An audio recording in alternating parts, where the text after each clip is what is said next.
पूछना है कि सामूहिक परिवार बच्चों के लिए ज्यादा अच्छे होते हैं क्या एकल परिवार? बेटा, सामूहिक परिवार बच्चों के लिए ज्यादा अच्छे होते हैं। सामूहिक परिवार में हम सभी लोग एक साथ प्यार से रहते हैं तथा ज्यादा अच्छे संस्कार मिलते हैं।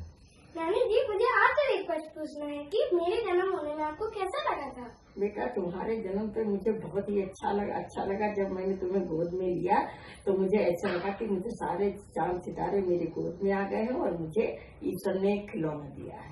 धन्यवाद नाना नानी। दादाजी, आपको कार्टून देखना पसंद था? दादाजी, आपका मनपसंद कार्टून कौन सा था? जब मैं छोटा था ना, तब मैं कार्टून तो उसमें कॉमिक्स में आते थे हैं, क्योंकि टीवी में हम लोग और तो हम लोग के पास गेम थे नहीं, तो हम लोग कॉमिक्स पढ़ते थे। उसमें लोटपोट, चाचा चौधरी, नंदन, इस तरह की बुक्स आती थी, वही हम लोग एंजॉय करते थे। दादी जी, आप अपने मित्रों के साथ कौन सी शरारत करते? मैं अपने मित्रों के साथ उछल कूद करना, रस्सी कूदना, पेड़ों पे चढ़ना, यही गेम थे।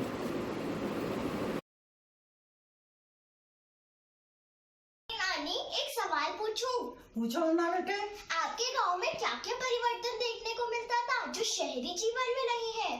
अरे बेटा, हमारे गांव में संयुक्त परिवार हुआ करते थे। उसमें दादी, दादा, चाचा, चाची, ताऊ, ताई सब रहते थे। उनके साथ बच्चों का बहुत अच्छा विकास होता था, उनमें संस्कार आते थे। साथ ही हमारे गांव में हरियाली रहने की वजह से प्रदूषण नहीं होता है। शहरों में प्रदूषण बहुत होता है। ओके, थैंक यू नानी, आई लव यू।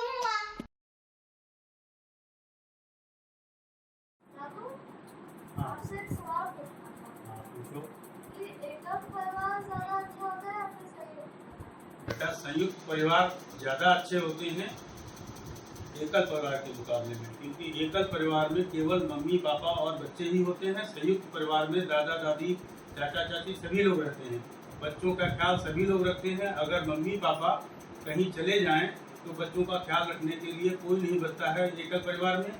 जबकि संयुक्त परिवार में और सारे लोग रहते हैं जो बच्चों की अच्छे से देखभाल कर सकते हैं, उनको अच्छी शिक्षा दे सकते हैं, समाज में जीने के तरीके बता सकते हैं। जबकि मम्मी पापा अपने कार्यों में व्यस्त रहते हैं और बच्चों को बहुत ज़्यादा समय नहीं दे पाते हैं। जी, मैं आपसे एक सवाल पूछूं। बचपन में मम्मी पापा से कभी आपने कोई झूठ बोला था? नहीं बेटा, झूठ तो नहीं कभी बोली, पर थोड़ा थोड़ा खेलने के लिए झूठ कभी बोल देती थी। अब बेटा, आप झूठ मत बोलना, अपना बोलो, मम्मी पापा से झूठ मत बोलना है। दादाजी, मुझे ये बताइए, आपको दादी जी की कौन सी बात पसंद है? हमारी दादी जी बहुत घर का अच्छा काम करती हैं, पूरे परिवार को संभालती हैं। सवेरे सवेरे उठ जाती हैं, सुबह उठ के सबको चाय बना कर पिलाती हैं, नहा धोकर पूजा करने को पूरा का काम करती हैं। तुम्हारी चली आती है ड्यूटी पर, तुम लोगों को नाश्ता खाना सब देती हैं, पूरा घर संभाल लेती है। यही सबसे अच्छी बात है तुम्हारी दादी की। बाबा, जब मुझे डांट पड़ती है तो आप मुझे बचा लेते हैं, पर जब आपको बचपन में डांट पड़ती थी तो आपको कौन बचाता था? जी, मैं आपसे सवाल पूछूं? दादी, जब भी आप स्कूल के लिए उठती थी या जब भी आप पढ़ती थी तो क्या आपको कभी आलस आया है? कभी नहीं बेटा, मुझको आलस कभी नहीं आया। इसीलिए तो मैं बेटा आपको सुबह उठाती हूँ, मॉर्निंग में उठाती हूँ, उठ जाओ बाबू और उठ जाओ और जल्दी जल्दी सुबह पढ़ाई करिए और योगा करिए, सुबह अच्छे मॉर्निंग हवा लीजिए और अपना पढ़ाई करिए, शिक्षा होगी तो आगे बढ़ोगे और उन्नत करोगे। हमारे सबके मतलब यही है ख्वाहिश है कि जो अच्छा करोगे तो हमारे सबका नाम रोशन हो जाएगा। बाबा, मेरा आपसे एक सवाल है। बाबा, आपका मनपसंद खेल कौन सा था और क्यों था? मेरा मनपसंद खेल वॉलीबॉल था और मेरे पिताजी भी अच्छे वॉलीबॉल खेलने प्लेयर थे, इसीलिए मैं भी इंस्पायर हुआ और मैं भी खूब खेलता था। वॉलीबॉल मुझे बहुत पसंद था, स्कूल डेज से लेकर बात तक मैं खेलता था।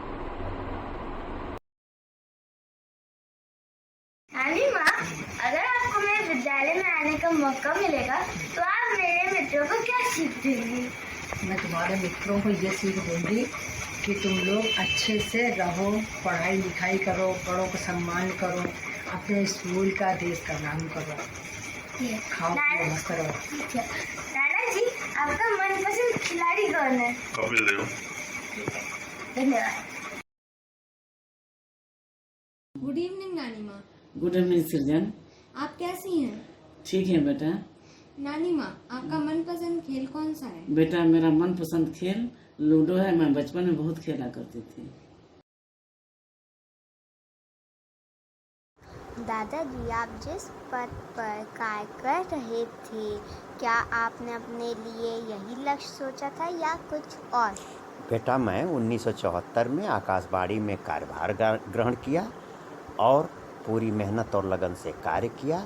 2015 में दूरदर्शन से डिप्टी डायरेक्टर पोस्ट से मैं रिटायर हुआ और मैं अपनी सेवा से पूर्णतः संतुष्ट रहा।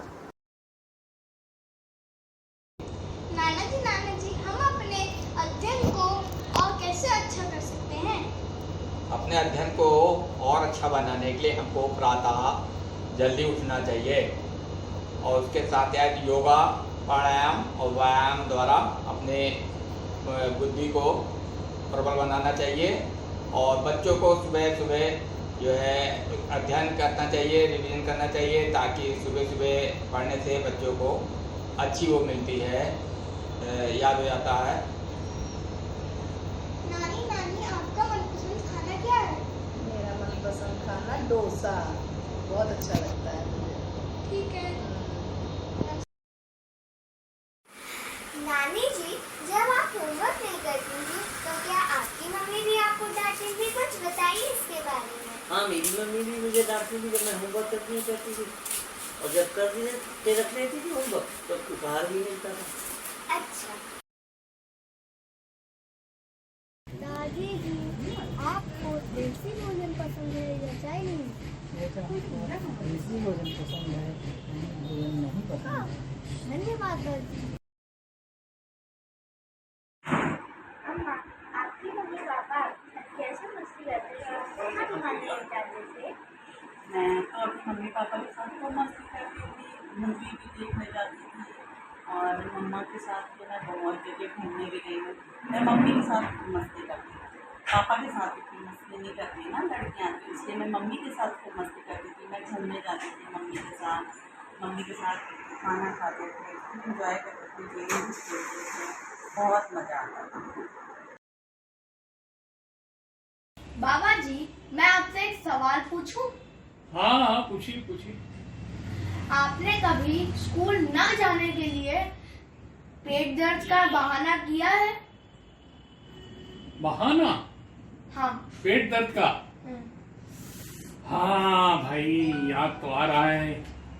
एक बार किया था, लेकिन उसका बड़ा कठिन काम हो गया, क्योंकि फिर डॉक्टर के पास जाना पड़ा और डॉक्टर ने इतनी कड़वी दवा खिलाई कि उसके बाद मैंने कहा अब नहीं, अब ऐसा बहाना नहीं करूंगा।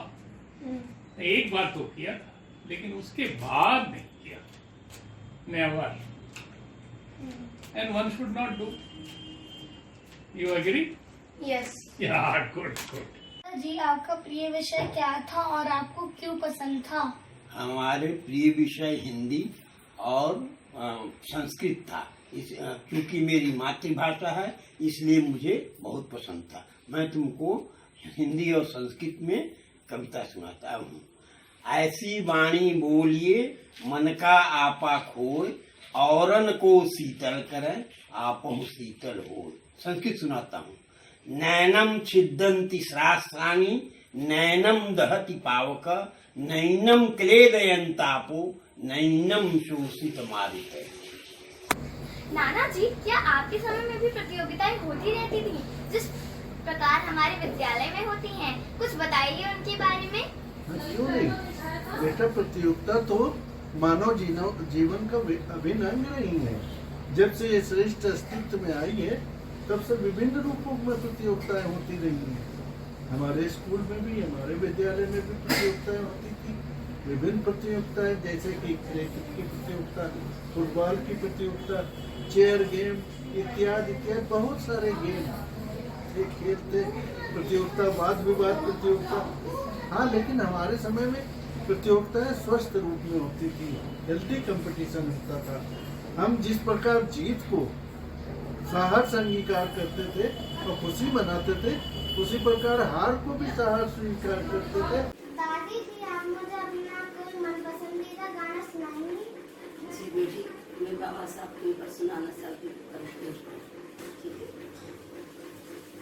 बाबा तो कर गए, बाबा तो कर गए, घर घर सूरज ढल गए, बाबा तो कर गए। दादाजी, आपको क्या लगता है कि पहले के माता पिता बच्चों को सही से समझ पाते थे या फिर इस जमाने के? इस जमाने या उस जमाने की बात नहीं है, अपने बच्चों को माता पिता हमेशा समझते हैं। हाँ, ये सही बात है। उस जमाने में जब हमारा जमाना था, उस जमाने में माता पिता की अपने बच्चों से बहुत कम अपेक्षा होती थी। वो चाहते थे कि हमारे बच्चे पढ़ लिख करके रामायण गीता या चिट्ठी बांचने लगे, इतना ही पर्याप्त है। लड़कियों के लिए भी बहुत कम शिक्षा की बात समझते थे। लेकिन अब चूंकि गार्जियन स्वयं पढ़े लिखे होते हैं, अधिक पढ़े लिखे होते हैं, इसलिए उनकी इच्छाएं ज़्यादा होती हैं और बच्चों पर वो अपनी इच्छाओं को थोपते हैं, जो गलत है।